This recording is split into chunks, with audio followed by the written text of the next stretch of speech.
Hello friends, welcome you all. आज हम vision IAS के 10th एंड 11th अप्रैल वाले डेली करंट अफेयर्स डिस्कस करेंगे। So without delaying let's start our discussion. The first article is about learning poverty. क्या news है? तो India की जो लर्निंग पॉवर्टी है वो बढ़ी है और ये बेसिकली वर्ल्ड बैंक ऑफिशियल है, उन्होंने कहा है। तो हम जानेंगे कि आखिरकार लर्निंग पॉवर्टी का क्या मतलब होता है और आखिरकार कारण क्या है लर्निंग पॉवर्टी के बढ़ने के डिटेल से। बट सबसे पहले बात हम सिलेबस से शुरुआत करते हैं।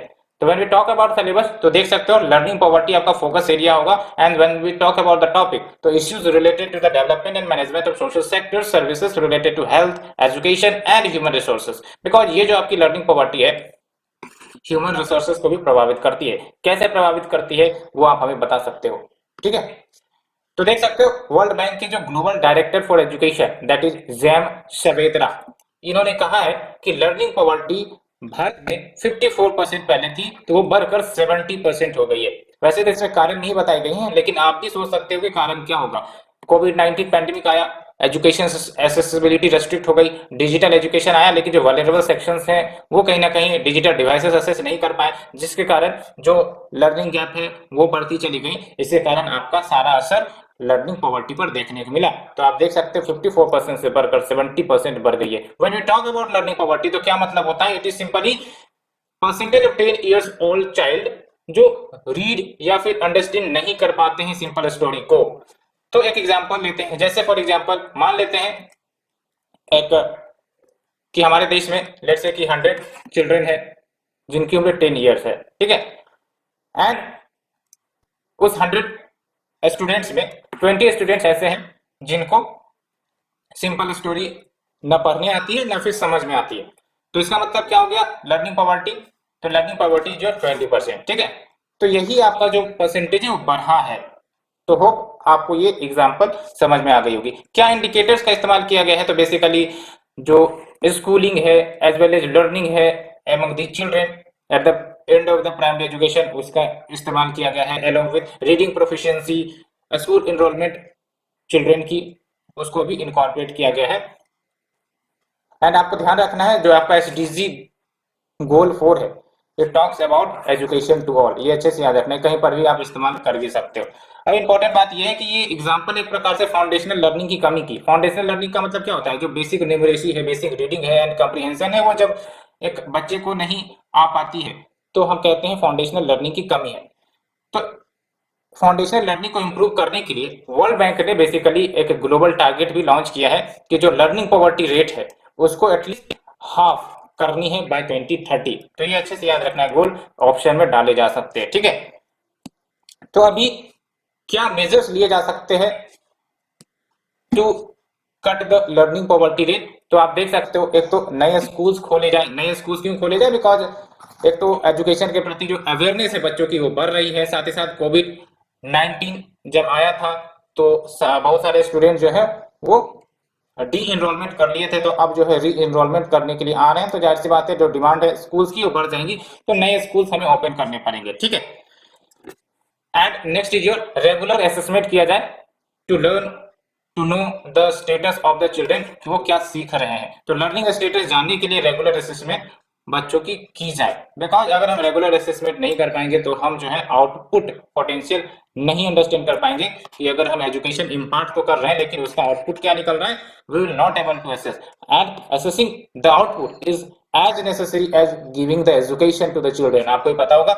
And next is your teaching the fundamentals, उसको प्रायोरिटाइज की जानी है। टीचिंग द फंडामेंटल्स मतलब क्या? जो आपका फाउंडेशनल लर्निंग है, जैसे आपका basic calculations, basic reading and comprehending the story from the book, ये सब आपके होते हैं बेसिक फाउंडेशनल लर्निंग। इसको मजबूत करनी पड़ेगी बिकॉज इन्हीं बेस पर हमारा जो फ्यूचर एजुकेशन है वो आधारित होगा, फ्यूचर अंडरस्टैंडिंग है आधारित रहेंगी, ठीक है। जैसे बोला जाता है जब भी हम यूपीएससी के प्रिपरेशन में आते हैं तो भाई साहब आपको एनसीईआरटी पढ़नी है बेसिक मजबूत करने के लिए। क्यों बोला जाता है? Because without reading these basic books you will not able to understand the higher concepts.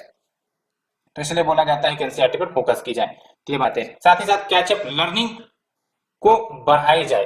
Catch up learning यानी कि जब भी कोई टीचर लेक्चर्स दे रहे हैं तो स्टूडेंट्स उसको कैचअप कर सके तेजी से, और इसके लिए क्या एक सजेशन दी गई है, इसको आपको अच्छे से समझनी है कि इसके तहत ये बोला गया है कि जो टीचर्स हैं वो बेसिकली स्टूडेंट्स को ग्रुप में डिवाइड कर दे। ग्रुप में डिवाइड करने का क्या पैरामीटर होगा, लर्निंग लेवल। जैसे फॉर एग्जांपल हमने 3 ग्रुप में स्टूडेंट को डिवाइड कर दिया, ग्रुप 1, ग्रुप 2, ग्रुप 3।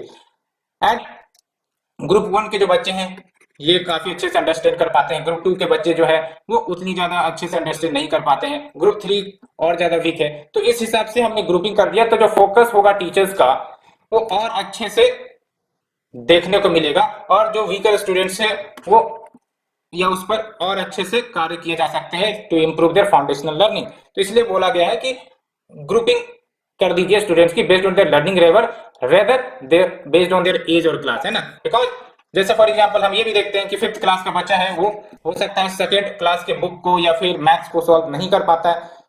तो यहाँ पर आपका ये जो कंसेप्ट है ग्रुपिंग वाली वो ठीक तरह से काम करेगी, तो इससे आपका क्या होगा, फाउंडेशनल लर्निंग बढ़ जाएगा।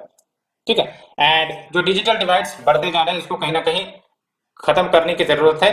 कैसे, तो कनेक्टिविटी में इन्वेस्ट करिए, सॉफ्टवेयर या फिर जो भी आपके डिवाइसेस हैं जैसे cost friendly devices, so that vulnerable sections, जो पुअरर सेक्शंस है वो सब भी इन डिवाइसेस को एक्सेस कर सके एंड लाभ उठा सके डिजिटल एजुकेशन का। ठीक है। एंड आपको पता है ना digital divides in the education sector, एक बार रिपोर्ट में हमने डिस्कस किया था, काफी ज्यादा है। ठीक है। तो ये बातें हैं as well as teacher professional development and government का क्या स्टेप्स है। तो आप देख सकते हो we have the new education policy 2020, और इसके बारे में हमने डिटेल से चर्चा भी की थी। इसके तहत foundational literacy and numeracy achieve करनी है by all the students by grade 3, यानी कि ग्रेड 3 आते आते जो भी स्टूडेंट्स होंगे उनको फाउंडेशनल लिटरेसी एंड न्यूमरेसी हासिल करनी है by 2025। And we have the Nipun Bharat programme, that is your national mission on foundational learning and numeracy. आप देख सकते हैं ये सब जो पॉलिसीज हैं ये सब किस पर फोकस कर रही हैं, फाउंडेशनल लिटरेसी एंड न्यूमरेसी पर। और ये फाउंडेशनल लिटरेसी एंड न्यूमरेसी जो है वो बच्चे की एजुकेशन ग्रास्पिंग पावर को रिफ्लेक्ट करेगा, बिकॉज जब वो फाउंडेशनल लर्निंग न्यूमरेसी में मजबूत नहीं रहेंगे तो हायर कंसेप्ट नहीं लर्न कर पाएंगे, बड़ी मुश्किलें आएंगी। ठीक है।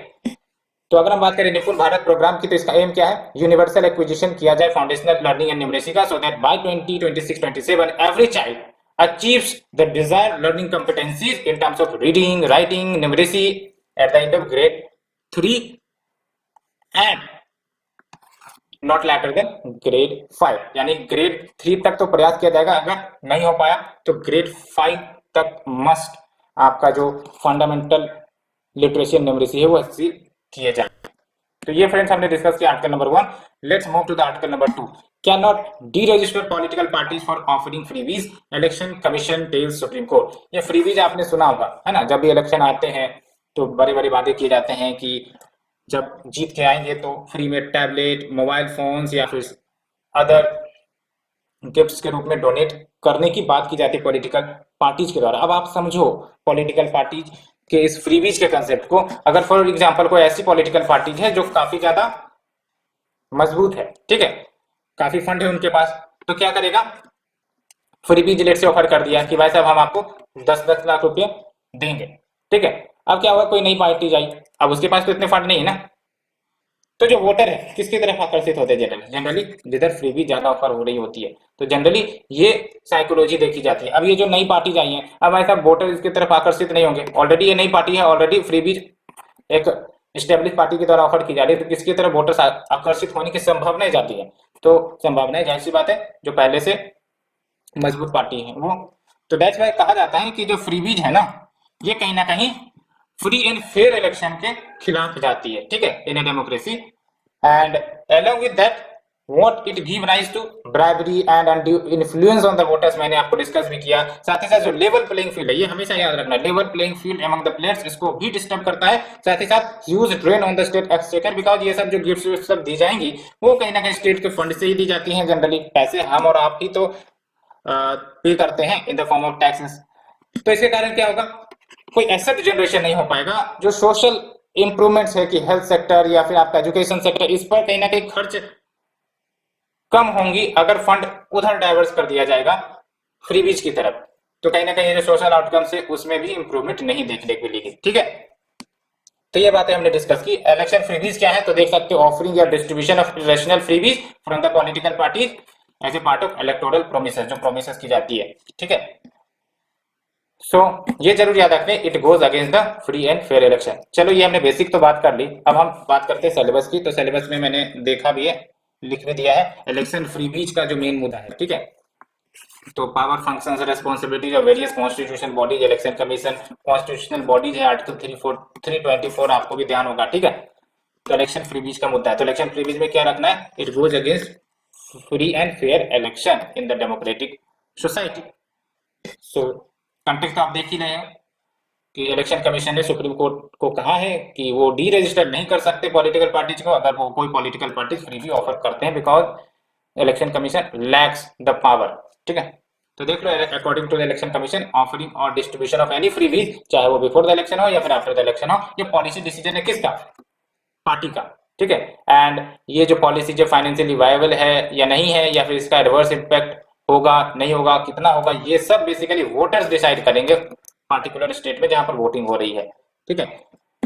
और आप देख सकते हो फ्री बीज को रेगुलेट करने के लिए सुप्रीम कोर्ट ने Subramaniam Balaji versus state of Tamil Nadu में डायरेक्ट किया था इलेक्शन कमीशन ऑफ इंडिया को कि गाइडलाइंस तैयार करिए टू चेक फ्री बीज जो दी जाती है पॉलिटिकल पार्टी के द्वारा in consultation with the political party. And फिर आप देख लो, बेस्ड ऑन दैट डायरेक्शन 2016 में इलेक्शन कमीशन ऑफ इंडिया ने सर्टेन गाइडलाइंस इंसर्ट किए थे under part 8 of the modern code of conduct so that electoral process की इंटीग्रिटी बनी रहे, ठीक है। तो इलेक्शन प्रोसेस की इंटीग्रिटी मतलब क्या, फ्री एंड फेयर इलेक्शन, ये सबसे बड़ी इंटीग्रिटी होती है किसी भी इलेक्टोरल प्रोसेस की, आपको पता होगा। एंड देख सकते हो इलेक्शन कमीशन ने यह भी कहा था, एक प्रकार से रिकमेंडेशन दी थी लॉ मिनिस्ट्री को कि आप हमें पावर दीजिए, यानी कि इलेक्शन कमीशन को आप पावर दीजिए कि वो डी रजिस्टर कर सकता है पॉलिटिकल पार्टीज को अगर वो सर्टेन नॉर्म्स को वायलेट करते हैं तो। एंड अभी फिलहाल पावर तो नहीं है, दैट्स व्हाई इलेक्शन कमीशन ने कहा कि अगर हम कोई ऐसे एक्शन लेते हैं जहां पर हम पॉलिटिकल पार्टीज को लेट्स से डी रजिस्टर कर देते हैं on the ground of free beach that will affect the free and fair election, तो फिर वो ओवर रीच ऑफ पावर होगा, ठीक है। बिकॉज कहीं ना कहीं ये हमारे फंक्शन में या प्रोविजंस में ऐड है ही नहीं, और हम अगर वो पावर एक्सरसाइज करेंगे तो it will be an overreach of the power. साथ ही साथ सुप्रीम कोर्ट ने Indian National Congress versus Institute of Social Welfare and others case में आउटलाइन किया था कि ईसीआई डी रजिस्टर कर सकते हैं पॉलिटिकल पार्टीज को ओनली व्हेन, ये वेरी वेरी इंपॉर्टेंट है, कब डी रजिस्टर कर सकते हैं पॉलिटिकल पार्टीज को इलेक्शन कमीशन, अगर पॉलिटिकल पार्टी रजिस्ट्रेशन ऑब्टेन करता है बाय प्रैक्टिसिंग फ्रॉड और फोर्जरी, है ना, गलत तरीके से वो अपनी पार्टी का रजिस्ट्रेशन कर रहा है तो फिर डी रजिस्टर किया जा सकता है, या फिर political party ceases to have faith and allegiance to the constitution, है कॉन्स्टिट्यूशन के प्रति जो फेथ एंड एलिजेंस है उसको नहीं मानता है, या फिर एनी लाइक ग्राउंड जहां पर no inquiry is called for on the part of the commission. तो ये हमने डिस्कस किया फ्रेंड्स आर्टिकल डिटेल में। Let's move to the third article, लेकिन ये जरूर याद रखना है कि कौन से कंडीशन में ईसीआई डी रजिस्टर कर सकता है पॉलिटिकल पार्टीज को, तो ये 3 कंडीशन है, ठीक है, very very important. So friends, let's move to the third article. Indian cities districts must be ready to protect vulnerable from heat stress, urges report. तो बेसिकली आपको पता है ये जो आपका हीट वेव सब आ रहे हैं, आपने भी सुना होगा, अभी हाईलाइट भी आई है, न्यूज भी आई है कि जो हीट वेव से कुछ दिनों में फ्लो करेंगे in the northern plains of the region, चाहे वो दिल्ली हो, यूपी हो, बिहार हो, बिकॉज टेम्परेचर इज राइजिंग। क्यों टेम्परेचर राइज होता है, तो इसका ज्योग्राफिकल कंडीशन आपको पता है, जो आपका ये पीरियड है ना, मार्च का महीना, मार्च 21 आप याद करो, जहां पर इक्विनोक्स होती है और सन जो इक्वेटर पर होती है। अब हम जो है नॉर्दर्न हेमिस्फीयर में आते हैं ट्रॉपिक ऑफ कैंसर के रूम, और सन जो है आपका मूव करती है from equator to Tropic of Cancer after March 21। तो जाहिर सी बात है जो नॉर्दर्न प्लेन है वो आपका हीट अप होने लगेगा because of the excessive heat coming from the sun. तो अल्टीमेटली जो लो प्रेशर है वो जनरेट होने लगेंगी, हीट वेव्स जनरेट होने लगेगा, एंड लू जैसी डिजास्टर कहीं ना कहीं नॉर्दर्न प्लेन्स में फ्लो करने लगती है, जिसके कारण जो वल्नरेबल सेक्शन है, जो गरीब है, पुअर है, जो आपके फार्मर्स सब है, उन सबको ज्यादा असर पड़ता है because they lack the resources that will be needed to protect them their bodies, है ना। सो ये बातें ध्यान में रखनी है। अब हम रिपोर्ट की हाईलाइट को डिस्कस करेंगे, सिलेबस देख लेते पहले। तो सिलेबस आप देख सकते हो हमने हाईलाइट कर रखा है, the syllabus will cover disaster management, focus area क्या है, हीट वेव्स, ठीक है। तो जो रिपोर्ट है आप देख सकते हैं, expanding heat resilience across India heat action plan highlights 2022 report. इन्होंने कहा है कि जो सिटीज एंड डिस्ट्रिक्ट्स हैं उनको कहीं ना कहीं स्पीड अप करने पड़ेंगे अपने एफर्ट्स को, जो भी वो प्रयास कर रहे हैं to protect the vulnerable, because vulnerable is the most affected group of people with respect to disaster, चाहे वो हीट वेव हो, चाहे कुछ भी हो, फ्लड्स हो, ड्राउट्स हो, कुछ भी हो, ठीक है। एंड देख सकते हैं ये जो रिपोर्ट है वो प्रिपेयर की गई है किसके द्वारा, नेचुरल रिसोर्सेज डिफेंस काउंसिल के द्वारा in association with Indian Meteorological Department and other agencies.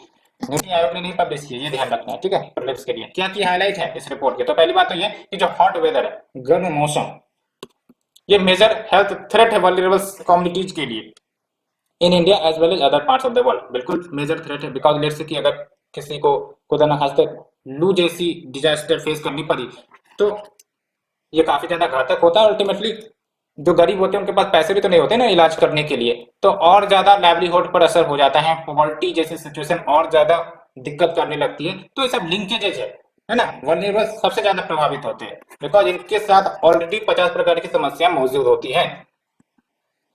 सो ये हो गई हीट स्ट्रेस का मतलब आपको ही पता है कि जब कोई हमारी जो बॉडी है वो हाई टेम्परेचर में एक्सपोज हो जाती है तो इसको हम हीट स्ट्रेस कहते हैं। और आप देख सकते हो heat stress approx 68 million people को अफेक्ट करता है वर्ल्ड वाइड। 68 मिलियन मतलब 6.8 करोड़ पीपल को वर्ल्ड वाइड अफेक्ट करता है। और भारत में जो west central and north west parts of India है, यहाँ पर आपका हाई प्रोबेबिलिटी होते हैं हीट वेव्स के। यहाँ पर आप कारण ढूंढो, ज्योग्राफी का कारण है। जो नॉर्थ वेस्ट इंडिया है जैसे राजस्थान है, सेंट्रल इंडिया जैसे मध्य प्रदेश हो गया, या फिर आपका जो ईस्टर्न महाराष्ट्र वाला रीजन हो गया, ठीक है, ये कॉन्टिनेंटलिटी वाले लोकेशन पर मौजूद है। कॉन्टिनेंटलिटी मतलब it is very far away from the sea effect, ठीक है। और साथ ही साथ अभी मार्च का महीना है, ultimately sun is coming towards Tropic of Cancer. तो जो सन है वो सबसे ज्यादा कहां पर हीट को सेंड करेगा, तो ये जो आपका राजस्थान वाला रीजन है, सेंट्रल इंडिया वाला रीजन है, वहां पर आपका हीट वेव्स ज्यादा जनरेट होंगे बिकॉज ऑफ कॉन्टिनेंटलिटी, ठीक है, अलोंग विथ राइजिंग टेम्परेचर। और ये भी आप देखते हैं जो ठंड है, ठंड भी सबसे ज्यादा किसको प्रभावित करती है, इन्हीं रीजन को, ठीक है, because of the continentality itself. तो ये बातें हो गई। तो यहाँ पर आपका high probability of heat waves आएंगी। साथ ही साथ देख सकते हो हीट एक्शन प्लान्स इसेंशियल है to protect communities and save life from the extreme heat. और ये कीवर्ड याद रखना, हीट एक्शन प्लान, और इसको आप किसी भी डिजास्टर से जोड़ सकते हैं। जैसे यहाँ पर आपका आया हीट एक्शन प्लान, इसको आप डिजास्टर से जोड़ दो, disaster action plan. For example आपका ड्राउट समस्या था, drought action plan. For example आपका फ्लड समस्या था, फ्लड एक्शन प्लान। तो ये सब आपके आंसर्स में मजेदार कीवर्ड है जो आप जोड़ सकते हो, ठीक है। एंड 2013 में अहमदाबाद बेसिकली फर्स्ट सिटी बना भारत में as well as in South Asia to form the heat action plan.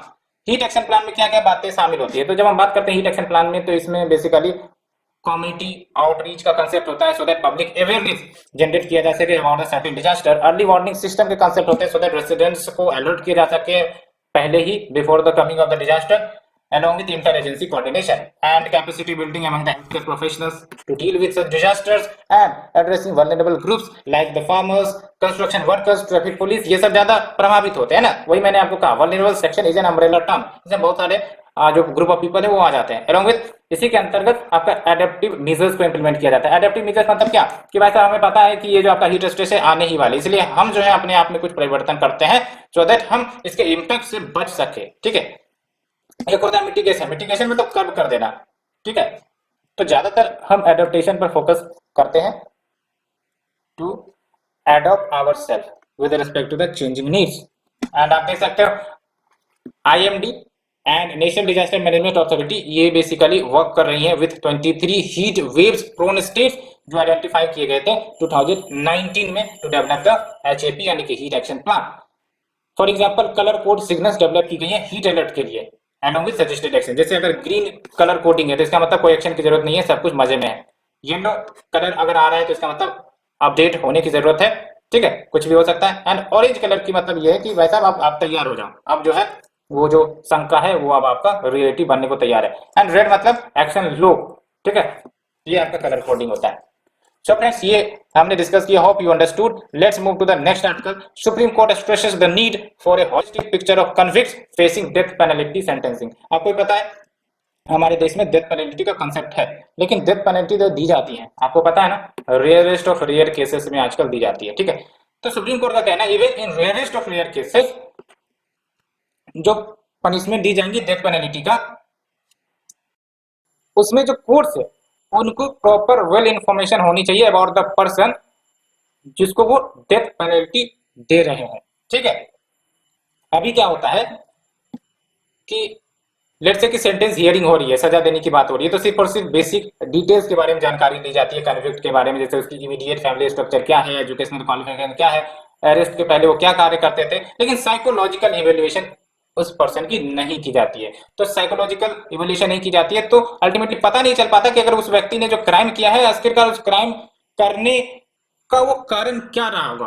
क्या ये नहीं हो सकता कि उसके एडवर्स चाइल्डहुड एक्सपीरियंसेस हुए होंगे इसलिए उसने क्राइम किया, साथ ही साथ मल्टी जनरेशनल हिस्ट्री जहां पर उन्होंने physical and mental health issue झेली होंगी, exposure to traumatic events and family social cultural factor, है ना। तो कहीं ना कहीं ये फैक्टर्स इग्नोर किए जाते हैं। तो सुप्रीम कोर्ट का कहना है कि अब कहीं ना कहीं साइकोलॉजिकल इवैल्यूएशन भी की जानी चाहिए उस व्यक्ति की, सो दैट हम कुछ अल्टरनेटिव्स अगर हो सकता है डेथ पेनल्टी का तो वो अल्टरनेटिव्स निकाल सके। तो ये बेसिक कंसेप्ट है बेसिकली। तो अगर हम डिस्कस करें आर्टिकल की तो आप देख सकते हो syllabus, when we talk about the syllabus, तो हाँ देख लो, ये है welfare schemes of the vulnerable sections of the population by the centre states and the performance of these scheme. ये तो स्कीम नहीं है लेकिन हाँ ये याद रखना, mechanism laws institution bodies constituted for the protection and betterment of this vulnerable section. Topic है आपका कैपिटल पनिशमेंट, ठीक है। तो ये बातें हमने डिस्कस किया, ठीक है। अब देख लो, जब हम बात करते हैं मिटिगेशन इन्वेस्टिगेटर्स की, तो मिटिगेशन इन्वेस्टिगेटर्स एक प्रकार से मदद कर सकते हैं for the psychological evaluation of the convict, ठीक है, via comprehensive analysis of the mitigating circumstances. अब जो मिटिगेशन इन्वेस्टिगेटर्स होंगे वो कहीं ना कहीं प्रोफेशनल्स होंगे in the field of social work, sociology, जो ह्यूमन बिहेवियर को अंडरस्टैंड कर सकते हैं, ह्यूमन साइकोलॉजी को अंडरस्टैंड कर सकते हैं, along with competencies in criminology and other social sciences to understand the mitigating circumstances, जो कहीं ना कहीं कोर्ट्स को मदद कर सकेगा to determine the punishments. And ultimately जो आपके मिटिगेटेड इन्वेस्टिगेटर्स होंगे वो अपना रिपोर्ट प्रिपेयर करेंगे और एक प्रकार से वो कॉम्प्रिहेंसिव पिक्चर प्रोवाइड करेगा प्रिजनर के लाइफ एक्सपीरियंसेस के बारे में कि उन्होंने बीते समय में क्या लाइफ एक्सपीरियंसेस फेस किए हैं, क्या उन्होंने एडवर्स चाइल्डहुड एक्सपीरियंसेस फेस किए हैं, क्या उन्होंने ट्रॉमेटिक इवेंट फेस किए हैं। Based on that holistic picture उस प्रिजनर के बारे में कहीं ना कहीं मिल सकेगा और जो आपके कोर्ट है वो कहीं ना कहीं इन सब फैक्टर्स को कंसिडर करेगा। तो जो आपका ट्रायल होगा डेथ पेनल्टी का उसको एक कॉम्प्रिहेंसिव वे में देखा जाएगा, उस हिसाब से पनिशमेंट डिसीजन होगी। एंड आप देख सकते हैं जो project 39A national law university का, it provided a mitigating investigator. तो ये हमने बेसिक डिटेल्स को अंडरस्टैंड किया, ठीक है। अब बात करते हैं इंपॉर्टेंट जजमेंट्स या provisions related to the capital punishment in India. तो ये ध्यान में रखनी है, कुछ इंपॉर्टेंट केसेस है, जैसे for example Bachchan Singh versus state of Punjab 1980। Supreme Court ने यहाँ पर प्रपाउंड किया था कि जो आपका रेयरेस्ट ऑफ रेयर केसेस में डेथ पेनल्टी दी जाती है वो डेथ पेनल्टी तभी दी जाए जब कोई अदर अल्टरनेटिव ऑप्शंस अवेलेबल ना हो, या सिंपल कहें तो सारे रास्ते बंद हो गए हो। सिंपल भाषा में कहें तो डेथ पेनल्टी को आप सबसे अंत में कंसिडर करिए, इससे पहले सारे अल्टरनेटिव्स आप तलाशिए, ठीक है। Next is your Kehar Singh versus union of India 1989। इसके तहत बेसिकली पार्डनिंग पावर जो है एग्जीक्यूटिव की, जैसे प्रेसिडेंट के पास पार्डनिंग पावर होता है, गवर्नर के पास पार्डनिंग पावर होता है, ठीक है। It is subjected to judicial review, it is very very important. Kehar Singh versus union of India 1989। Next is your Bhagwan Das versus state 2011। इसके तहत डेथ पेनल्टी को कंसिडर किया जाए in cases of honour killings. And we have the Shatrughan Chauhan versus union of India 2014। it deals with the delay in execution of the cases. And next is your law commission, ये जरूर याद रखना, law commission इन इस 262nd report recommend किया था कि death penalty को abolish कर दिया जाए for all crimes other than terrorism related offences and the offences related to waging the war. ये वेरी वेरी इंपॉर्टेंट है, कहीं भी अगर कैपिटल पनिशमेंट पर आएगा क्वेश्चन तो लॉ कमीशन के रिपोर्ट को अगर आप कोट कर देते हो तो आपके आंसर में 4 चांद लग जाएंगे। सो फ्रेंड्स ये हमने डिस्कस किया, let's move to the next one. Bengal coast faces most erosion. Erosion का मतलब क्या होता है, इरोजन और वेदरिंग का क्या डिफरेंस है आप हमें बताओ। जैसे फॉर एग्जांपल एक पत्थर रखा हुआ है, अल्टीमेटली वो जो है धीरे धीरे टूट रहा है, टूट टूट के छोटे छोटे सेडिमेंट्स में बदल रहा है और वहीं पर वो आपका एग्जिस्ट कर रहा है, उसका कोई भी ट्रांसपोर्टेशन या मूवमेंट नहीं हुआ, तो ये इवेंट कहलाता है आपका वेदरिंग। वेदरिंग कैसे हो सकती है? तो जाहिर सी बात है आपका वेदरिंग फैसिलिटेट कर सकता है टेम्परेचर के कारण, जो आपका बायोलॉजिकल ऑर्गेनिजम्स होते हैं वो सब भी वेदरिंग को फैसिलिटेट कर सकते हैं। लेकिन when we talk about erosion, erosion means transportation of the sediments और द मटेरियल्स एज वेल। जैसे फॉर एग्जांपल रिवर्स, रिवर्स क्या करती है? वो बेसिकली जो भी मटेरियल्स होती है उसको एक लोकेशन से दूसरे लोकेशन पर लेके जाती है, ट्रांसपोर्ट करती है और अल्टीमेटली डेल्टा के अलोंग वो डिपॉजिट हो जाता है। तो क्या हुआ? Transportation is included here, that's why हम कहेंगे कि इरोजन हुआ है। ठीक है, तो erosion means transportation of the sediment from one location to the other. Weathering means only breaking down of the sediments into the smaller granulous particles at the same location। ठीक है, तो ये आपने वेदरिंग और इरोजन के basic को समझा, लेकिन अब हम समझेंगे इस कॉन्सेप्ट की जड़ तक जाते हैं। उससे पहले हम सिलेबस को डिस्कस कर लेते हैं। तो देख सकते हो article number 5 will cover the erosion and its impact, geophysical phenomena such as earthquake, tsunami, volcanic activity, cyclone. तो मिनिस्ट्री ऑफ अर्थ साइंस ने इन्फॉर्म किया है कि लोकसभा को बेसिकली इन्फॉर्म किया था कि जो आपका 6907.18 kilometre long Indian coastline है वहां पर आपका इरोजन देखने को मिल रहा है। ठीक है, हालांकि आप हमें बताओ टोटल जो इंडियन कोस्ट लाइन है वो कितने किलोमीटर लेंथ की है? ठीक है, आप हमें बताओ। तो बेसिकली जो टोटल इंडियन कोस्ट लाइन की लेंथ है, अगर हम पूरे आइलैंड सबको भी इंक्लूड कर दे तो 7516.6 किलोमीटर। ये आपका मिनिस्ट्री ऑफ एक्सटर्नल अफेयर्स के वेबसाइट का डाटा मैं आपको बता रहा हूँ। ठीक है, तो आप देख सकते हो लगभग ये जो आपका 6907.18 किलोमीटर हमारा जो कोस्ट लाइन है वहां पर आपका क्या हो रहा है? इरोजन हो रहा है, अप्रोक्स 34% जो आपका टोटल कोस्ट लाइन है। जब हम बात करते हैं शोर लाइन, तो शोर लाइन को आप सिंपली समझो समुद्री किनारा होता है। ठीक है, समुद्री किनारा उसी को हम कहते हैं शोर लाइन। एंड अगर हम बात करें हाई वाटर शोर लाइन, तो जैसे फॉर एग्जांपल हाई टाइड है, तो हाई टाइड के दौरान क्या होगा? वाटर जो है और ज्यादा अंदर पेनिट्रेट करती है, कोस्ट लाइन के अंदर पेनिट्रेट करती है, तो उनको हम कहेंगे हाई वाटर शोर लाइन। ठीक है, तो ये सिंपल सा मतलब हुआ शोर लाइन का। ठीक है, अगर हम बात करें कॉजेज क्या कारण रही है, तो देख सकते हैं तो नेचुरल फेनोमेना, नेचुरल फेनोमेना जैसे आपका फॉर एग्जांपल वेव्स जो ओशन में आती जाती रहती हैं, tides is one of the factor also, ocean current जो मूव करते रहती हैं, जो आपके मटेरियल्स को एक लोकेशन से दूसरे लोकेशन ले जाने की क्षमता भी रखती है। ठीक है, along with shortage of the sediment, sediments की शॉर्टेज हो जाना तो डिपोजिशन नहीं होगा, तो जाहिर सी बात है इरोजन मजबूत हो जाती है। अलॉन्ग विद अदर फैक्टर्स, इन सब के कारण आपका जो कोस्ट लाइन इरोजन देखने को मिल रहा है and ultimately causing the changes in the morphology of the coast. Morphology relates to the structure. ठीक है, तो कोस्ट के स्ट्रक्चर में चेंजेस हमें देखने को मिल रही है। एंड दूसरा आपका erosion due to the human interference, human interference जैसे अनप्लान्ड कंस्ट्रक्शन कोस्टल जोन्स में कर दिए जा रहे हैं, फैक्ट्रीज हाउसेज सब स्टैब्लिश किए जा रहे हैं, टूरिज्म ज्यादा से ज्यादा देखने को मिल रहा है, जिसके कारण आपका जो कोस्टल इनलेट है उसको रिक्लेम किया जा रहा है कमर्शियल पर्पसेस के लिए। एंड जहां पर आपका ह्यूमन इंटरफेरेंस होगा वहां पर मान के चलो कि इरोजन जैसी समस्या आ ही जाती है। मेजर्स देखें तो देख सकते हो Indian national centre for ocean information services INCOIS जिसको हम कहते हैं, इन्होंने प्रिपेयर किया है, पब्लिश भी किया है एक Atlas which talks about the coastal vulnerability index that deals with the states having the more or less vulnerability, उसको इंडिकेट ये करता है। ठीक है, तो बेस्ड ऑन दैट हम प्लान एक्शन ले सकते हैं। And way the national assessment of shoreline changes along the coast, और ये रिलीज की गई थी 2018 में for the assessment and implementation of shoreline protection measure. And ये जरूर याद रखना है जो 15th फाइनेंस कमीशन है इसके चेयरमैन कौन थे? एनके सिंह। ठीक है, इन्होंने स्पेसिफिक रिकमेंडेशन बेसिकली दी है फॉर द मिटिगेशंस कि कैसे हम इरोजन प्रिवेंट करें under the national Disaster management fund. और देख सकते हो परसेंटेज के टर्म से बात करें तो जो वेस्ट बंगाल है ये आपका लगभग 1990 से 2018 के पीरियड की बात करें तो जो आपका वेस्ट बंगाल का कोस्ट है approx 60.5% of the coast faced erosion, then followed by Kerala, then followed by Tamil Nadu and Gujarat. ठीक है, तो ये बात है। सो फ्रेंड्स, हमने ऑल आर्टिकल्स डिस्कस किया within 30 minutes. Hope you understood all the concepts and the issues related to that. अगर आपको आर्टिकल अच्छी लग रही है तो आप लाइक से सब्सक्राइब जरूर कर सकते हो। Thank you friend, thank you very much for the discussion.